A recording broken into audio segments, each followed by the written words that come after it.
Demak, milliy sertifikat kitobidan 31-misoldan boshlab yechimlarni ko'rishni davom etamiz. 31-misolda 7 taqsim 111 soni cheksiz davriy o'nlik kasr ko'rinishga keltirildi. Hosil bo'lgan sonning verguldan keyingi 100-raqamini toping deyapti. Demak, bu joyda biz avval davrda nima hosil bo'ladi? Ya'ni o'sha verguldan keyingi davr nima? O'shani topib olaylik. U uchun 7 ni 111 ga bo'lamiz ustuncha. 7 ni 111 ga bo'ladigan bo'lsak, nima bu yoqda yozib olaylik, hozir ko'rinmay qoladi. Demak, 7 ni ichida 111 yo'q, demak 0 butun beramiz. Mana bu yerga ham 0 beramiz. Bu yerga vergul qo'yganimizdan keyin 73 da ham 111 imiz yo'q. Yana bitta 0 beramiz. Bu yoqqa 0 bersak 703 da 111 imiz 6 marta. 6 kere 111 bizada 666, 700 dan ayirsak 34. Ana endi buni orqasiga yana bitta 0 tushiradigan bo'lsam, 340 ning ichida 3 marta ayiradigan bo'lsam 333 manda 7 chiqadi. Ko'rdikki, yana birinchi 7 ga qaytib qoldi. Shu joydan xulosa qilsak bo'ladi. Verguldan keyin 0.63 davriy tarzda takrorlanadi. Ya'ni menda 0.063, 0.63, 0.63 qaytarilaveradi takror. Mandan aytyapti 100-raqamni toping. Mana shu 0.63 takrorlanayotgandan keyin 100-raqamni toping deyapti. Demak, 0.63 da 3 ta raqam bo'lgani uchun men 100 ni 3 ga bo'laman. 100 ni 3 ga bo'ladigan bo'lsam 33, 1 qoldi. Bu nima degani? Bu degani 33 da 0.63 yozilgan va mana bu yoqda 34-0.63 ham yozilgan. Mana bu yoqda 33 tasi yozildi 0.63. Endi mana shu 34-dan birinchi raqamini olishim kerak degan 1 qoldi degan. Demak, 34-dan birinchi raqamni oladigan bo'lsam 0. Demak, menda 100-raqamda 0 soni turar ekan. 32-misolga o'tdim. 32-misolni 0.12 ni 5 ga, 0.041 0.4 ni 5.4 ga bo'lib, hammasini hisob kitobini qiladigan bo'lsak, bizda javobimiz 3.4/15 chiqar ekan. Keyingi 33-misol ham xuddi shunaqa hisob kitob. Bunda mana bu 2.08 davrda 3 oddiy kasrga o'tadigan bo'lsak, bu 2.83 ayrilgan 8 taqsim. Chunki mana avval jami verguldan keyingi son yozib olinadi. Keyin kasr, qavs va vergul orasidagi son jami sondan ayriladi. Mahraji esa qavs ichida nechta son bo'lsa shuncha 9, qavs bilan vergul orasida nechta son bo'lsa shuncha 0 yoziladi. Bu yerda ikkita son bor, 900 bo'lar ekan. Endi 2.0 davrda 6 ni ham shu tarzda o'tadigan bo'lsak, bu ham 2.6 ayrilgan. O'zi 0 yozishim kerak, 0 yozib o'tirmayman. 6 taqsim 90. Shu tarzda bularni o'tib hisoblasak, soddalashtirsak javobimiz 2 chiqar ekan. Keyingi 34-misolda aytyapti, verguldan keyingi bitta raqamdan iborat bo'lgan o'nlik kasr butun qismigacha yaqinlanganda butun qismi bittaga oshadi. Bu sonning kasr qismi necha xil qiymat qabul qilishi mumkin? Demak, menda aytyapti, mana bunaqa kasrim bor ekan. A butun B ekan. Mana bu A, S, A farqi yo'q, necha xonaliligi muhim emas. Lekin mana bu verguldan keyin bitta xonasi bor ekan, bu muhim. Va mana shuni butun qismigacha yaqinlaganda, ya'ni butun qismi degan mana bu yoqqacha yaqinlaganimizda bu sonimiz bittaga ortar ekan. Demak, o'zi yaqinlashda qoida bor edi. Bittaga ortish uchun o'sha farqi 10 dan birlar xonasiga ham 100 dan birlar xonasigacha yaqinlaganimda o'sha 10 dan birlar xonasidagi keyingi sonim 5 dan katta yoki teng bo'lsa 1 ni qo'shardi. Bu yoqda ham xuddi shunaqa. Mana bu butun qism 1 ga ortish uchun undan keyingi son 5 yoki undan katta bo'lishi kerak. Demak, menda B bo'lishi mumkin 5. B o'rnidagi sonlarim 6, 7, 8, 9. Demak, menda 5 xil qiymat qabul qila olar ekan kasr qismi. Yaxshi, 35-misolga o'tdik. 35-misolda 1 - 5 taqsim 2, 1 - 5 taqsim 3, 1 - 5 taqsim 4, 1 - 5 taqsim 5 va hokazo ketgan 1 - 5 taqsim 97 gacha. Bu misolni ishlashimiz ham shart emas, chunki bu ko'paytma orasida menda 1 - 5 taqsim 5 ifodam bor. Ya'ni bu 5 taqsim 5 degani ham 1 degani. Demak, 1 - 1 menda 0 chiqadi. Demak, ko'paytma tarkibida 0 bormi? Bu ko'paytma aniq 0 ga teng bo'ladi. 36-misolga o'tdim. Natural A va B sonlar uchun A davrda B plus B davrda A barobar 6.2 taqsim 3 tenglik bajarilsa, 2AB minus 3 ning eng katta qiymatini toping. Demak, mana shu eng katta joyi bizning esimizda turishi kerak. Demak, avval men soddalashtirib olaman. Bu degani A butun B taqsim 9 degani plus bu esa B butun A taqsim 9 degani barobar 6.2 taqsim 3. Endi mana buni ham noto'g'ri kasrga o'tib olsam, bu yog'i 9A plus B taqsim 9 bo'ladi. Chunki A ni 9 ga ko'paytirib B ni qo'shishim kerak. Plus bu yog'i 9B plus A taqsim 9 bo'ladi yana. Barobar mana buni ham noto'g'ri kasrga o'tib qo'yaveraylik. Bu 20 taqsim 3 bo'ladi. Ana endi hammasiga 9 tadan makraj bersam, buni 3 ga ko'paytirishim kerak bo'ladi. Manda bo'lib qoladi 10a plus 10b barobar 60. Hammasini 10 ga bo'lib oladigan bo'lsam, a plus b barobar 6. Demak, ko'paytmam eng katta bo'lish uchun ikkita son yig'indisi bo'lib, ko'paytmam eng katta bo'lish uchun men bu sonlarim natural bo'lishi kerak dedimmi?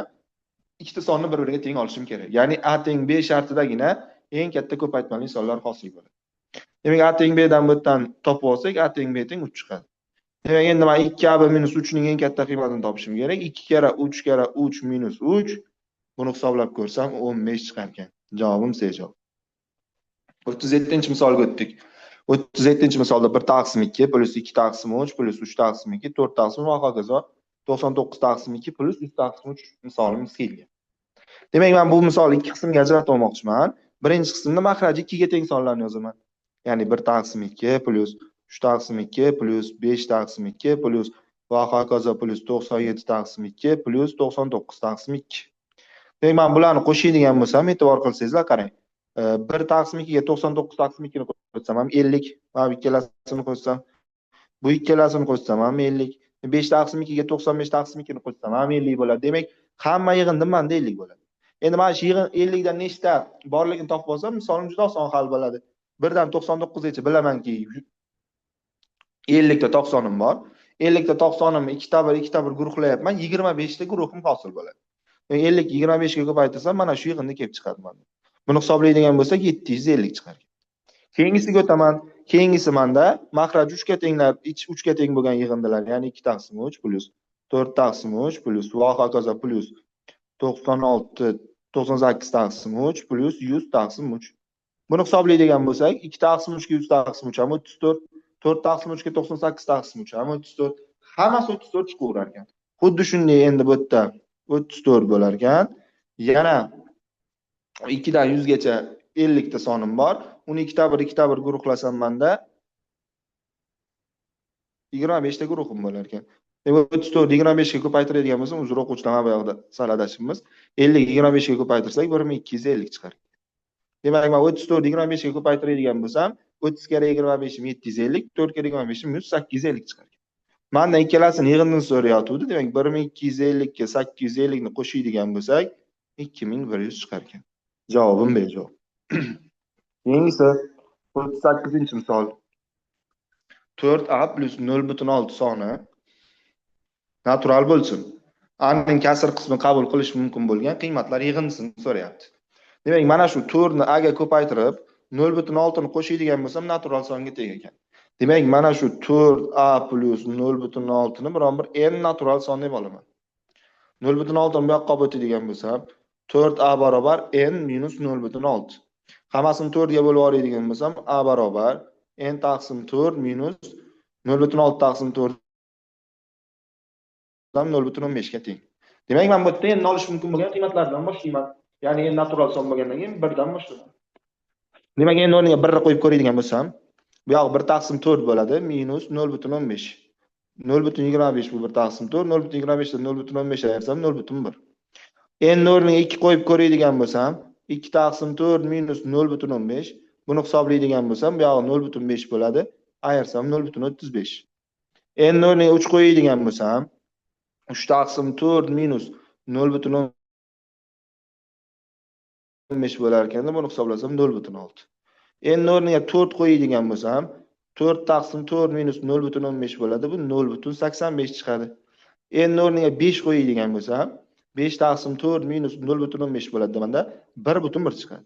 Mendan kasr qismlar yig'indisini so'rayotdi.